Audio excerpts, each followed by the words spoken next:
In going through this class, I find a lot of things interesting, especially kind of given the climate of how the US seems to be at the moment, kind of at least socially unstable, a little politically unstable. There's just a lot going on, and some of the topics that we're kind of discussing really catch my eye, whether it be like occasional offenders. I kind of um, tie that to kind of some of the stuff going on during the, for example, like No Kings protest, the protests that were going on in LA.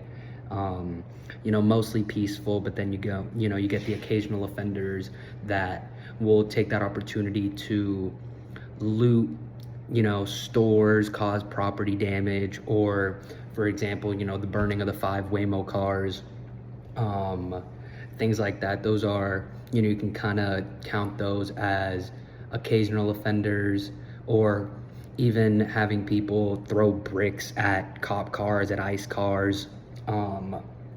So things can get very heated. I mean, given the state of kind of what's going on, I can understand, but things definitely get heated.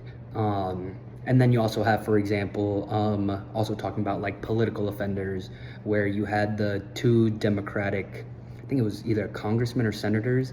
I'm not exactly sure how they were assassinated by another person that was in politics, and he went around trying to, um, what's it called? This is definitely definitely violent crime, not non-violent as we're talking about in chapter 6, but definitely something to take a look at. Chapter 6 talks about, political offenders, even though, the title of the chapter is non-violent crime. This is definitely violent crime, how he dressed up as a police officer, all that kind of stuff. Is definitely very interesting. And I don't know, given like I said, the state of kind of what's going on here in the US and even, globally, whether it be the stuff with Israel, Iran, the US getting involved, the war crimes that are taking place on both sides.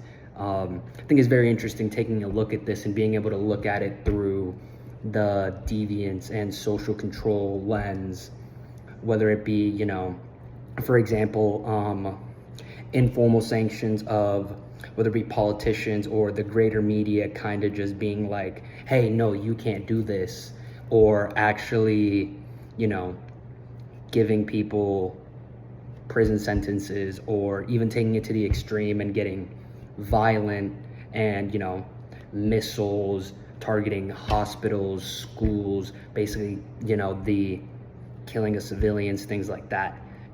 Looking at it in this lens has really helped me see it in a different perspective.